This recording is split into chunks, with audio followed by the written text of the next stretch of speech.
जय मसीह सम्पूर्ण दाजुभाइ तथा दिदीबहिनी मित्रहरूमा अनि ख्रिस्टलाई चिन्नु नहुने सम्पूर्ण दाजुभाइ तथा दिदीबहिनीहरू मित्रहरूलाई न्यानो अभिवादन। यो बिहानको सुन्दर समयमा म तपाईहरुलाई धन्यवाद सायद नमस्कार टक्राउन चाहन्छु। आराम कुशलै हुनुहुन्छ होला। अनि आज चाहिँ अलिकति म तपाईहरुलाई शिक्षा सम्बन्धी कुरा गर्न गइरहेको छु। हामी कतिजना मानिसहरू हुन्छौँ जुनै पनि कुरामा हामी दक्षता हुन्छौँ तर हामीसँग घमण्ड हुन्छ।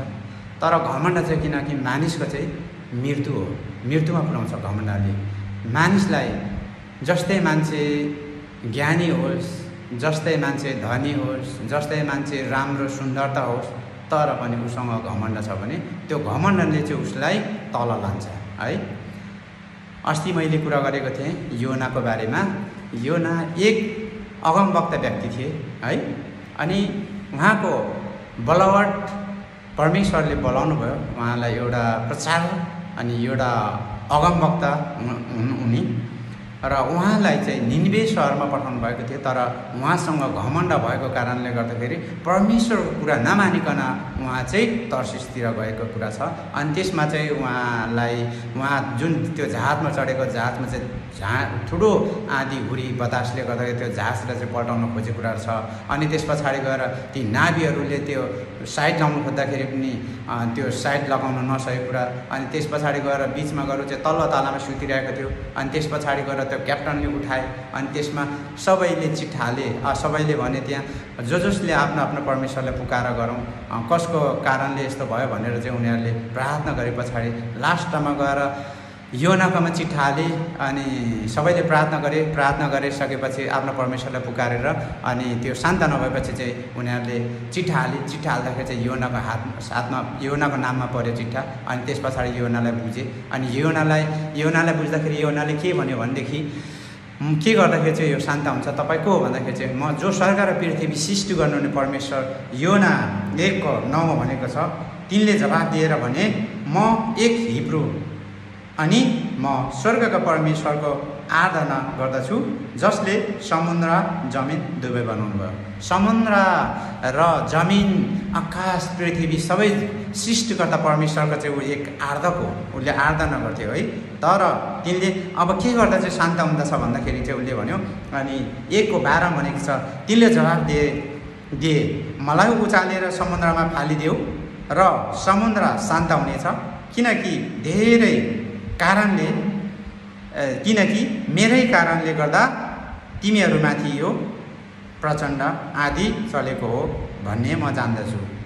उसलाई थाहा थियो उसको कारणले गर्दाखेरि त्यो प्रचण्ड भएको भन्ने कुरा। प्रभु हामी पनि कहीँ परमेश्वरदेखि त्यसरी भागेर त गइरहेको छैनौँ। हामीले यसरी देखिरहेको छ परमेश्वरको शास्त्र बाइबल योनाको पुस्तकबाट।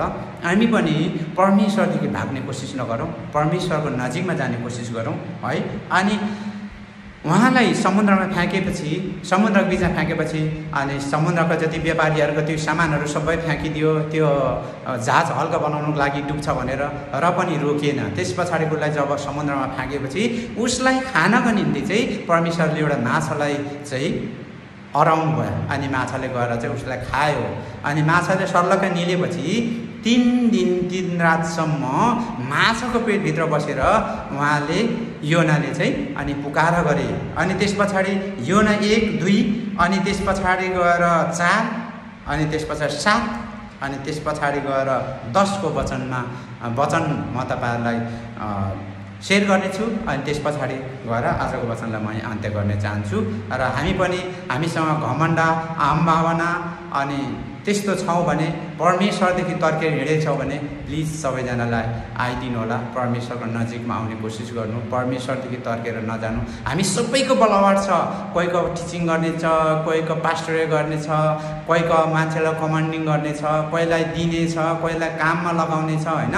त्यो आफ्नो हामी सबैलाई जब परमेश्वरले हामीलाई बनाउनु भयो नि, परमेश्वरले हामी सबैलाई एउटा बलवाट एउटा गिफ्ट चाहिँ दिनुभएको छ है। तर हामी बुझ्दैनौँ। तर यो चाहिँ आत्मिक कुराहरू हो, तर हामीलाई गिफ्ट चाहिँ दिनुभएको छ। हामी जे कुरामा छौँ, जे गरिरहेका छौँ, जे काममा छौँ, जस्तो परिस्थितिमा छौँ, हामी त्यसमा नै परमेश्वरको नजिकमा रहेर अनि हामी चाहिँ सन्तुष्टि आनन्दमा रहने कोसिस गरौँ है। योना 1 भनेको छ, योना 2:1 भनेको छ, शीर्षकमा छ योनाको प्रार्थना। योनाले माछाको पेटभित्रबाट परमप्रभु आफ्नो परमेश्वरलाई प्रार्थना गरे। तिनले भने, मैले आफ्नो सङ्कटमा परमप्रभुमा पुकारा गरेँ र उहाँले मलाई जवाफ दिनुभयो। चिहानको गहिराईबाट सहायताको निम्ति मैले पुकारे र तपाईँले मेरो क्रन्दन ध्यानसित सुन्नुभयो। उहाँले पुकार गर्नुभयो तर परमेश्वरले सुन्नुभयो अनि भन्छ, मैले भने म तपाईँको दृष्टिबाट निकालिएको छु, त्यही पनि म फेरि तपाईँको पवित्र मन्दिरतिर हेर्नेछु। उहाँ त्यो भागेर परमेश्वर दृष्टिबाट टाढा जाँदै गर्दाखेरि पनि तर उहाँले परमेश्वरको मन्दिरतिर फर्केर चाहिँ उहाँले पुकारा गरेपछि अनि साथ भन्छ, जब मेरो प्राण गलिसकेको थियो तब मैले हे परमप्रभु तपाईँलाई सम्झेँ र मेरो प्रार्थना तपाईँ कहाँ उठ्यो र तपाईँको पवित्र मन्दिर भित्रै पुग्यो। जब उहाँ अब चाहिँ म मरेर भनेर उहाँले हार खाइसकेको बेला उहाँले प्रार्थना गर्नुभएको त्यो प्रार्थना चाहिँ परमेश्वरको दिलभित्र हृदयभित्र पस्यो र परमेश्वरले सुन्नुभयो र उहाँलाई एउटा माछालाई त्यो जुन उहाँलाई योनालाई खाने माछालाई उहाँ परमेश्वरले अर्डर दिनुभयो अनि तब परमप्रभुले माछालाई आज्ञा गर्नुभयो र त्यसले योनालाई पाखामा उखेलिदियो। घमण्डका कारणले गर्दाखेरि जब परमेश्वरले आज्ञा दिनुभयो तब चाहिँ माछाले पनि उगाल्यो। यदि परमेश्वरले आज्ञा नदिनु भएको भएदेखि माछाले उसले खाएको हुन्थ्यो, त्यहाँभित्र सिद्धिन्थ्यो होइन। तर हामी पनि त्यस्तो छौँ भने प्लिज म तपाईँहरूलाई यही अनुरोध गर्दछु, हाम्रो घमण्ड छ भने, हाम्रो परमेश्वरबाट हामी भागेको छौँ भने हामी भाग्ने कोसिस नगरौँ। हाम्रो प्रस्ताव हृदय लिकन परमेश्वरलाई प्रार्थना गरौँ अनि परमेश्वरमा फर्कौँ अनि परमेश्वरको नजिक जाउँ, परमेश्वरको जुन आज्ञाकार्ता भइकन जिउने कोसिस गरौँ भन्दै आजको यो वचनलाई म यहीँ अन्त्य गर्न चाहन्छु। अनि यो वचनलाई लाइक, सेयर, कमेन्ट, सब्सक्राइब गर्न नभुलिदिनु होला। म पनि अहिले भर्खर सिक्दैछु। यो वचन परमेश्वर अचम्मको परमेश्वर हुन्छ। परमेश्वरले ज्ञानीलाई मूर्ख बनाउनुहुन्छ अनि मूर्खलाई ज्ञानी बनाउनुहुन्छ अनि अदृश्य परमेश्वर हुन्छ। अदृश्य परमेश्वरमा हामी भरोसा गरौँ। परमेश्वरले अचम्म तरिकाले चाहिँ काम गर्नुहुन्छ है।